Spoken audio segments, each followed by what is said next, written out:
Hello, everybody. Happy New Year 2024. It's been a while since our last episode ended in mid December. So it's really good to be back. And we have a very, very exciting events, pretty different from what we typically do. So I'm really excited to see you all. The PM Learning Series, as many of you know, is a series of live streaming events where industry thought leaders share their PM career journeys as well as lessons learned to inspire current and aspiring PMs to level up their product career. So make sure that you can subscribe to our newsletter, which you can find a link in the event details tab to receive key takeaways from today's event, as well as future event updates. So please drop in the chat where you're joining us from, what you're hoping to learn from Eric. What's your New Year's resolution? I know that not everybody sets goals for New Year's, but if you do, please drop them in the chat and we'd love to hear from you. So this year, just doing a quick reflection, and I'll bring Eric to the screen in a moment. Last year, we ran about 35 of the sessions geared towards over, 100K article views and viewers. So it's been a really exciting year. I think 2024 is going to be very exciting as well. I'm hoping to dive deeper into career coaching as well as AI, which is very, very exciting. So with that, I wanted to bring Eric to the stream. And so for folks who are joining us, again, please introduce yourself, drop in the chat where you're joining us from. All right. Hi, Eric. Thanks for joining us today. You might be on mute, Eric, but as you figure out your mic situation, I can start to introduce you.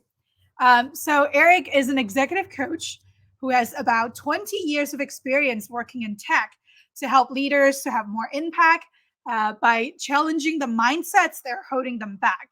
Before becoming a coach, Eric spent about 10 years working as an engineer and product managers across several startups at Silicon Valley before joining Google and eventually leading business strategies and operations for Google Search Ads product team as chief of staff for over 6 years.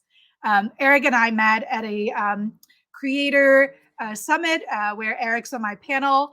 Since then, I knew that Eric's got this calming, presence to really help people realize their untapped potential. So I'm really excited to have Eric here today with me. Thank you for joining us, Eric. I think your mic is Introduction. Can you hear me yes, now? yes. Okay. Thank I you. muted it in two places, and that turned out not to be the right choice. No problem. We'll figure it out. That's the magic of life. You get that forgiveness. Yeah. So I'm seeing folks slowly trickling in to introduce themselves because folks from Edinburgh, UK, San Francisco, Milan, Italy, more from San Francisco, India, Uganda. Wow, this is really Yeah. exciting, Eric. Worldwide audience here. Yes, absolutely. And then considering, it's almost lunchtime, or sorry, not lunchtime, dinner time for folks hmm in Europe, and then also pretty late at night for folks in Africa and Asia. We usually get a hmm pretty global crowd, and that's the magic sauce and something that keep me showing up for the PM Learning Series. So thank you so much for everybody for joining us. We also have a little bit of off schedule today, being 30 minutes earlier, but I'm hoping we're still going to see a lot of folks. So we're going to do something pretty different today, Eric, that's going to be more interactive. So again, introduce yourself, drop in the chat. What's your vision for 2024? And we'll kind of take it from there. But a couple housekeeping stuff just to warm up the audience and get people to know you. Eric, I sort of share the resume side of your story. Maybe you can give us a little bit about your personal journey. What propels you to become an executive coach? Yeah. I guess I would say my origin story as an executive coach comes from being at a startup in my second job as an engineer that went bankrupt despite having great technology and a great engineering team. So all the people I worked with, all the engineers, were doing great jobs. We were doing stuff of delivering above expectations, and yet somehow the company went bankrupt. And what happened was we had a terrible CEO, a terrible leader that made awful business decisions, and that got me interested as an engineer, going like, "Wait, I don't understand what's happening here. Like, if shouldn't the engineering be enough? Like, if we deliver above our expectations in engineering, that should be enough to make the company successful." But it wasn't. You need business. You need leadership. So I pivoted my career to understand the business thing, which then led to my time at Google, working in business strategy and operations, working with the leaders at Google to understand the business models, to understand how we could improve that, how we could tweak out more revenue. So that was kind of the business piece. I really leveled up in that side. But that's still not enough because leaders, even if they know what to do, still actually have to do it. And that's hard. And they need help doing it. And that's when I turn to executive coaching or leadership coaching. I work with leaders to help them become more effective and have more impact. And it's funny because you can see my bookshelf, there's hundreds of books written about leadership management. I've got a bunch of them back here. Everybody's read the books, and yet it's still hard to do them. And that's where a coach comes in. I help people work through like what's stopping them, find some experiments to kind of tweak their approach to be more effective. That's awesome. Yes, I was about to come to your bookshelf. I was like, hey, it's not a fake background. It's an actual bookshelf with your book on it. And I just also want to say hi to a couple folks, Lori and Priya from really snowy, cold Chicago and Canada. So hope you stay warm. And so Eric, as you pointed out, and on your bookshelf as well, you recently released a book called You Have a Choice, Beyond Hard Work to Meaningful Impact. Tell us more about it.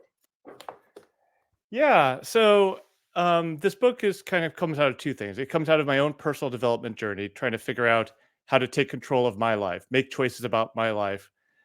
This came out of, in my case, feeling a little stuck earlier in my career on a path and didn't feel like I could get off it. In fact, that path led to burnout. It led to exhaustion. And eventually I realized I didn't want to take that path anymore if that's the direction it led. And that's what I mean by you have a choice. And over the last 5 years as an executive coach, I've been working with leaders to help them realize the choices that they have, the ways in which they can change their own lives, their own approach, their own behaviors to be more effective. And I realized I'm telling a lot of the same stories, giving a lot of the same advice to a lot of different clients. I'm like, I wonder if I could package this up in a form that lots more people could use. Because I only coach a couple dozen leaders at a time. Like, can I put this out in a form that could help a lot more people? And that's the book. It's my attempt to basically guide people on a self-coaching journey to help them get unstuck and find a way forward. That's awesome.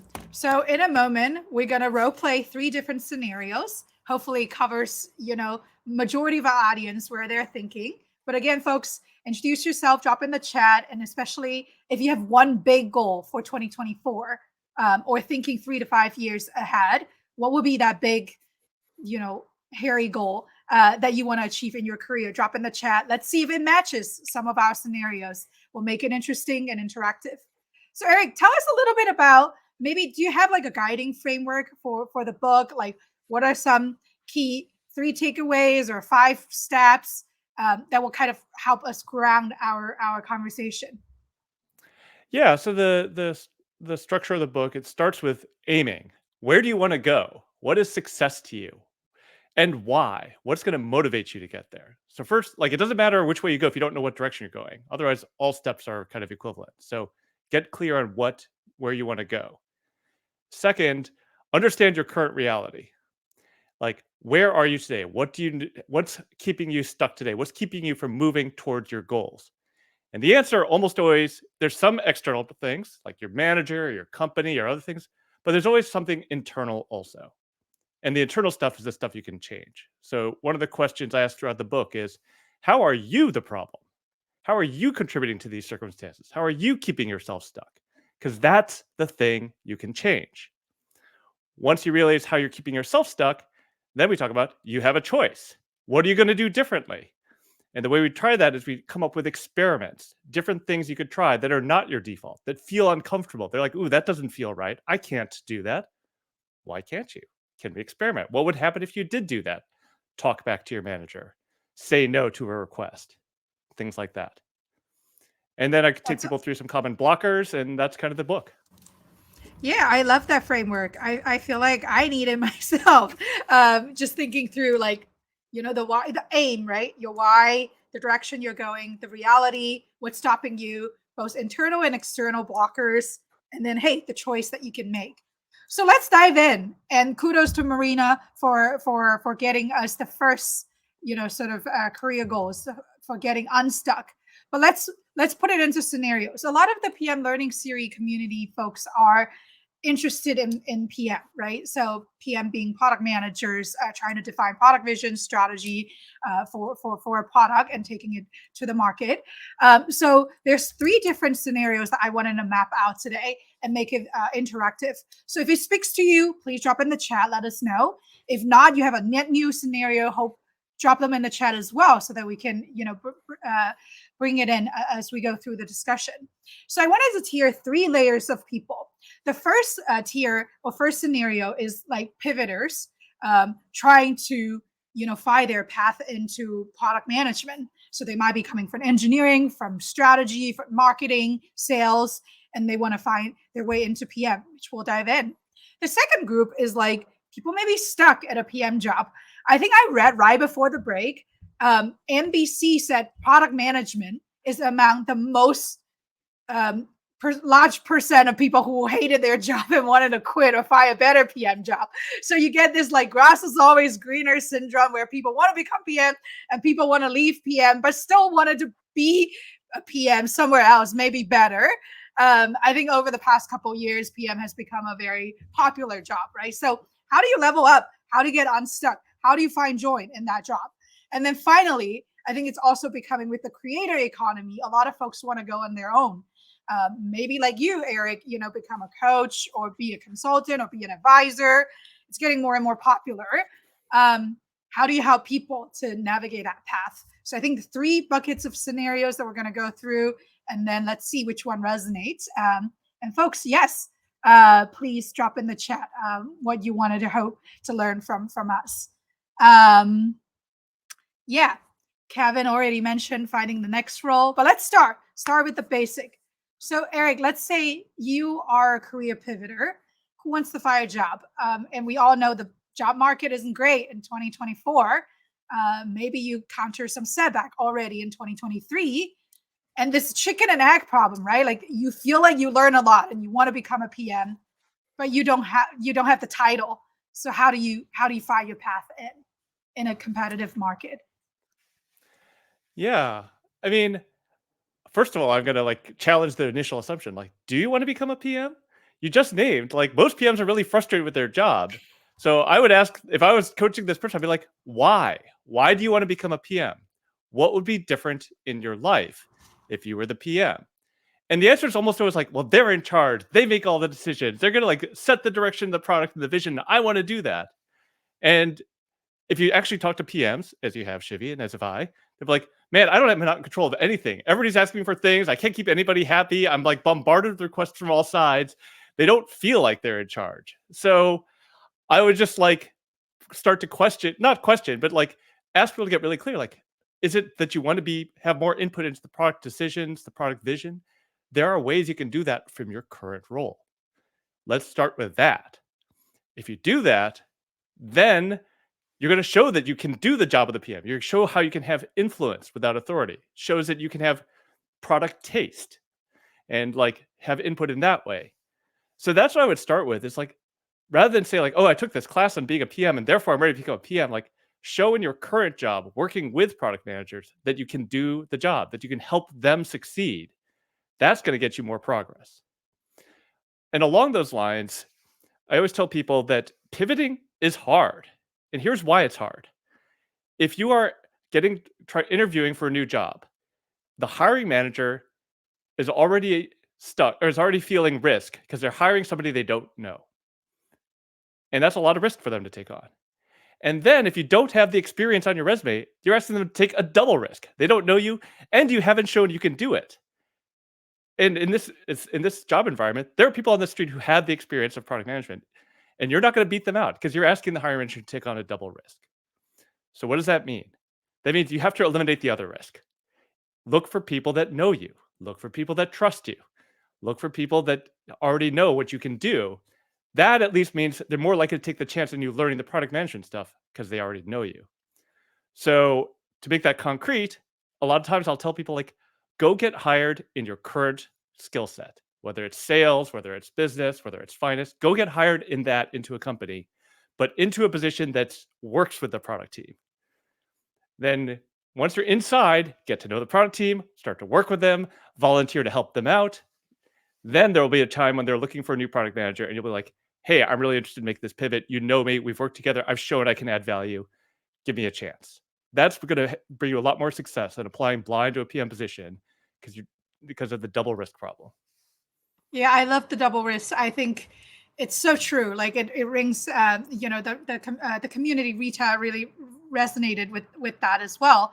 And I love your first question too, is asking why.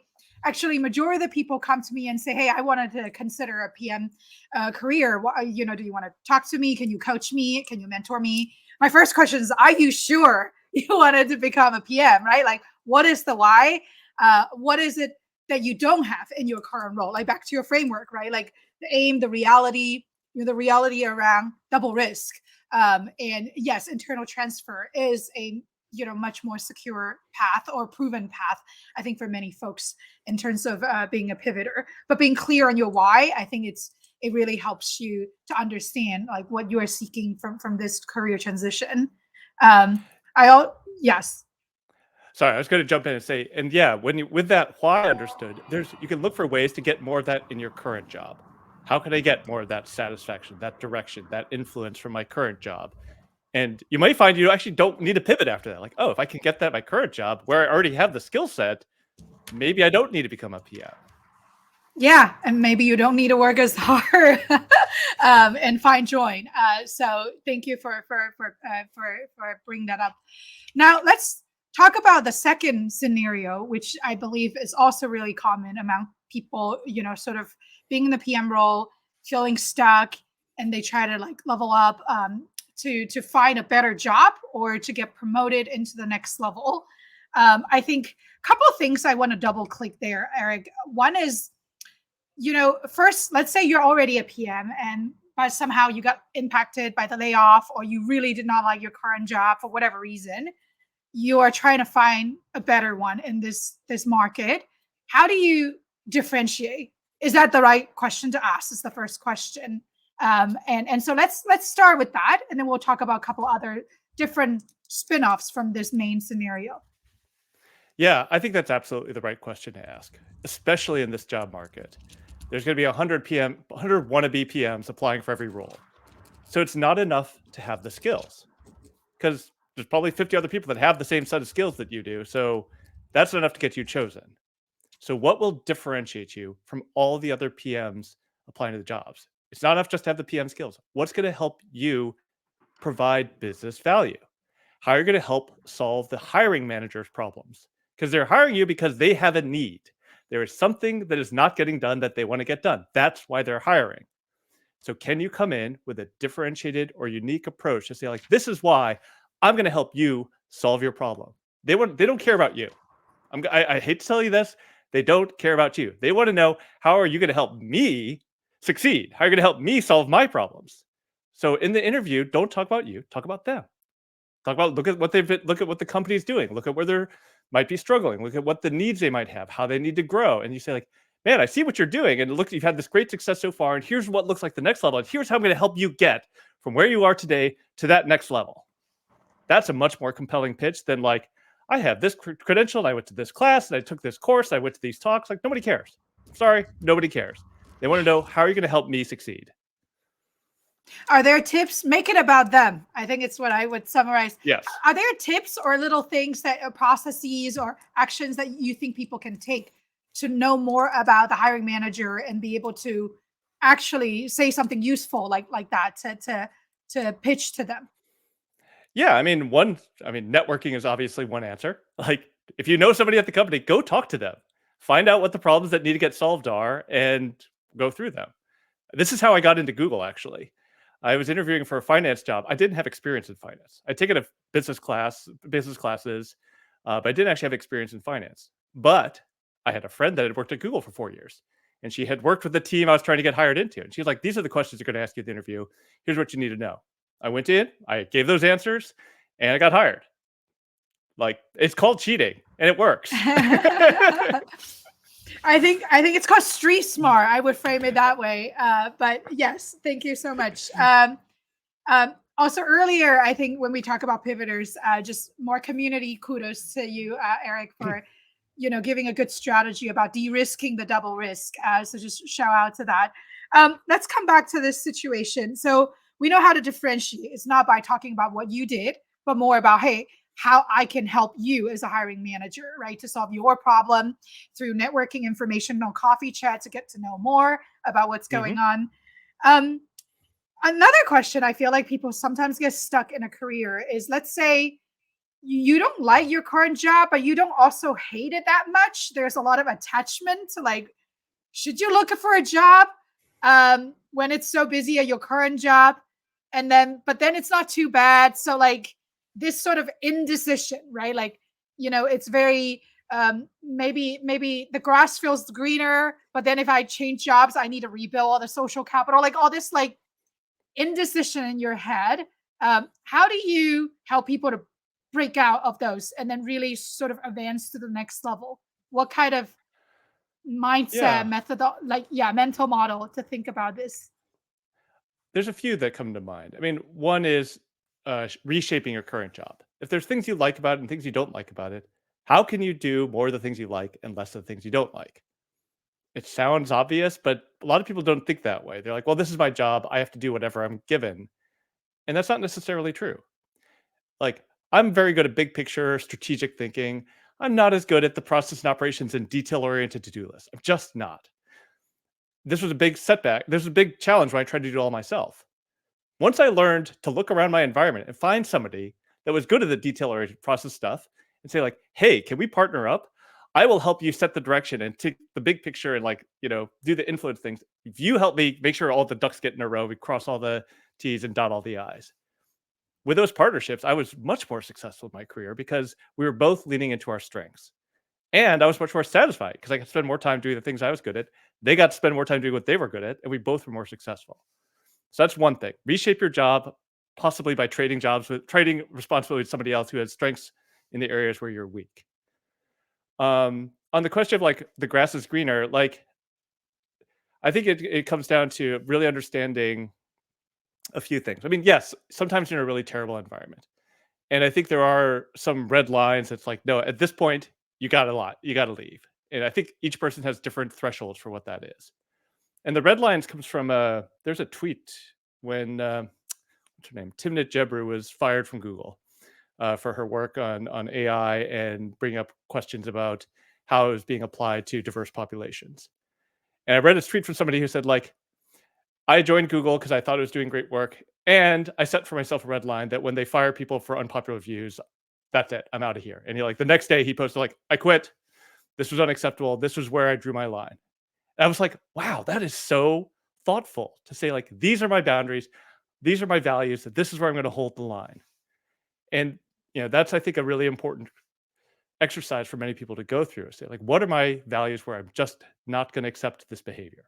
That could be being treated in a demeaning way at work. Certainly, any sort of harassment, I think, would be included in there. Um, anything where, uh, you know, I guess where where people's lives aren't respected. It's like, okay, no, you have to drop everything and work this, even if your kid has a really important thing going on. Like, that would be for me. I'm now a parent. That would be like a line I would draw. Um, but if it's not one of those bright, sharp lines, then it's a judgment call. Can I get more of what I want by moving or by staying here? The last thing I'll say is the thing that goes from job to job is you. And if you find you have the same problems at multiple jobs in a row, stop looking out there.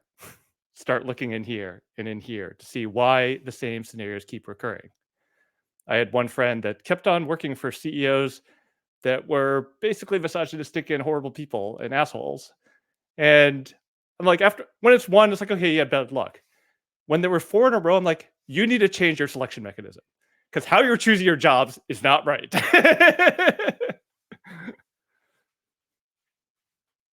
Yeah, I like that. It's probably sometimes it's not, the external environment. It's you, like, looking inside and getting that clarity. How do you I want to double click on one aspect when you said, like, setting boundaries. I really like that. And then let's say it's a judgment call of whether you want to stay or leave. how do you balance being content in your current role versus being complacent on like, okay, being good enough? That sort of middle ground. How do you navigate that to sort of play bigger in your career? Yeah. Yeah, I think there's an element, again, of networking and exploration here. Talk to other people who have the job at other companies. Are they facing the same things? Okay, that's probably just a requirement of the job to figure out how to deal with it. You could figure out here or there. Um, Talk to people who are one step ahead of you on the ladder. What are they facing? How do they get one step up the ladder? Um, Go and interview. Go get that interview with somebody, go do the interview, go get an offer from someplace else. I had a client do that recently where they got the offer, looked at what they'd have to do to take the new job, and they're like, I actually don't want that. I prefer my current job. And all of a sudden they're like, oh, I don't feel stuck anymore. Like I had an option and I chose my current job. It's not I'm stuck here. I chose it. And that mindset shift of like, I am choosing this. This is my choice is so powerful. But it's funny because it's like I always tell people, like, you're making a choice every day when you show up to work. You don't have to. There are consequences to stop. I mean, if you lose your job, you stop getting paid. You have a mortgage, so forth and so on. But if it's bad enough and you have options, which most of the people I'm guessing listening to this podcast have options. They're talented, they're resourceful, they're skillful people. And yes, it's a tough job market, but I mean, right now might not be the time to give this advice, but in 2 years ago, people were like, I don't have any options. I'm totally stuck. I'm like, what are you talking about? You can just like walk out the door and get 4 offers. So I think that's the point that I want to emphasize here. When you're feeling stuck, do the work to find out what other choices you have, and then make the choice to stay, to leave, and live with the consequences. I love the creating more optionality and then choose, right? You have a choice. I think the earlier when you were saying about crafting your job, shaping your job, it really resonated with the community. Roland thinks that's a really good idea. And then the aha moment around, hey, maybe it's not external factors, the problem is in you. And that mindset shift of like, knowing that you have a choice, right? Like it's not all um other factors or external factors. Yes. Let's move on to the final piece of scenarios that we wanted to sort of talk about, which I see is increasingly popular among a lot of my friends and PM leaders who wanted to maybe become an advisor or a consultant or a coach doing something on their own. Um, whether it's because they feel like they get more energy doing that, or they have this notion of like, being your own boss, right? Getting that flexibility, that freedom. I know that you went on this path yourself as well to some extent. So, how do you? I think the biggest, I guess I'll start with the basic. Like, how do you encourage people? Let's say if they map out 3 years down the road, um, how do they design experiments to get there? What do they need clarity on? How do they get comfortable with the feeling and the attachment of a stable income and then be able to kind of make that pivot, that leap of faith? Yeah, I guess I'll share my own journey here. So, like, I was working at Google. I was the chief of staff for the search ads team. It's a prestigious position. I was getting paid a lot of money. I was on an upward trajectory, and I wanted something else. I mean, I was fine. I was doing it, but I was like, this isn't quite satisfying my need for meaning. Like, basically, my job in that my responsibility in that job was to make Google richer, make more money, 20% revenue growth. That was what I had to deliver, and I'm like, that's not really the meaning I want to give to my life. Is making a really rich company richer. And when I came back to it, back to the question of aim, I was like, what I really enjoy is helping people get unstuck, helping people figure out a way forward. That's where I get satisfaction. That's where I get meaning. And I feel like I'm good at it. Okay, that's step one, aim. Second, start running experiments. I feel like I'm good at it. Well, let me test that. So I started coaching friends. I started coaching acquaintances. I'm like, hey, I want to do this. Is anybody willing to be mentored or coached by me? And a bunch of people said, yeah, let's talk. And I talked and they found it helpful. Great. Okay. Now they find it helpful. Two, I found out I really enjoyed it. I was like, okay, I actually want to spend my days doing this. It's not imaginary. I'm like, actually, the thing I'm doing, I actually enjoy doing. So that's step two. Step three was like, how do I turn this into a business? So first experiment, talk to people who've turned it into a business.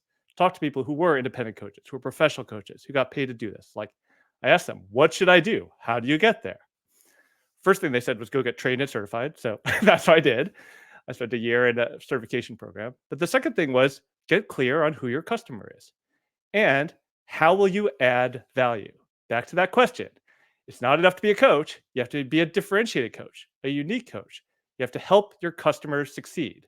So who are your customers and how will you help them succeed? Because I had 20 years of experience in Silicon Valley, I was like, well, I'm going to work with tech leaders. That's clearly where I want to work. And then the last experiment was like, am I good enough to get paid doing this? So before I quit my job, I started a coaching business on the side, started taking paying clients. I spent a year getting more and more clients. I got up to like 5 or 6 clients on the side before I was like, okay, I have proven I like doing this. I've proven that people get value from it. And they're getting enough value that they're willing to pay me to do it and refer others to me. Then I had my proof points to actually take the leap and leave Google to go do the thing I wanted to do. And even then, I want to be clear about this. People are like, oh, it's so brave for you to do this. It's like I had 2 advantages most people don't have. One, I'd worked at Google long enough to put a lot of money in the savings account so I could survive a year or 2 with little income. And 2, my wife's an engineer at Apple. So we had insurance, we had a backup salary. It was going to be pretty safe. So I want to be clear, it wasn't as much of a leap of faith as it might look from the outside. Yeah, noted. Thanks for sharing your journey. I think it's so insightful. In many ways, it actually translates to a lot of different ventures people want to go on, right? Talk to people who succeed, just like how you wanted to get unstuck is talking to people who are 1 or 2 steps ahead of you, find how you can differentiate, similar to how you would talk about how you can help them in a job interview. And then just getting that sort of product market fit or like, are there willingness to pay? Are you good enough to get pay? And then doing experiment, almost like running an MVP in the product mindset, to get some validation, market validation. Absolutely. I mean, I'll tell you, like, if you're a product manager, these are all the same skills you already have, except now the product is you. What's your product requirements document? What's the target customer? What's the value proposition you're going to offer them? Like, this is all the same work. It's just now the product is you. I love that framing. Manage you as the product. I do wanted to address a scenario raised by the community. Given the massive layoff in the past 2 years, I think there's a lot of emotional tolls and going through this process. What are some advice that you have for people, who have to sort of navigate that process? Yeah, it's a really tough one. I mean, my heart goes out to everybody that's laid off. It's a very emotional experience. And especially, it feels like you didn't have any control over it. Because a lot of times they didn't, it's not because you're getting fired for bad performance. Just like, no, we're taking this whole team and getting rid of it. So part of it depends on, everybody's financial situation. Like if you need the money, then first thing, like I would love to tell everybody to take 2 months off and process your emotions and deal with the emotional fallout, but that's not a reality for a lot of people. So I think for people that are laid off, it's like immediate. If you need to get a job, start networking, start putting yourself out there, start making it easy for people to help you find a job. Like what is the right fit for you? What is the job where you'll be unique, where you'll be differentiated? What is the kind of companies you're looking for? Because if you just say, I want a job, people are like, do you mean like a Starbucks job or what do you like? Tell me what you need so I can look for it for you. So I think that's one thing I often tell people, like make it easy for people to help you by being specific about the ask. And then also the emotional part of like, there's a ego hit to getting laid off. And when you interview, people aren't going to want to hear that story. They're going to, again, want to see the confidence that you can help them succeed. So even if you're still feeling it before the interview, try to set it aside and say, how do I talk about them, not about me? How do I help them succeed? How do I show up with the confidence I'm going to help them get better? Because that's what they want to see in the interview. I think that's the main thing. It's like networking, dealing with the emotional fallout, and then showing up with the confidence that you can deliver the value.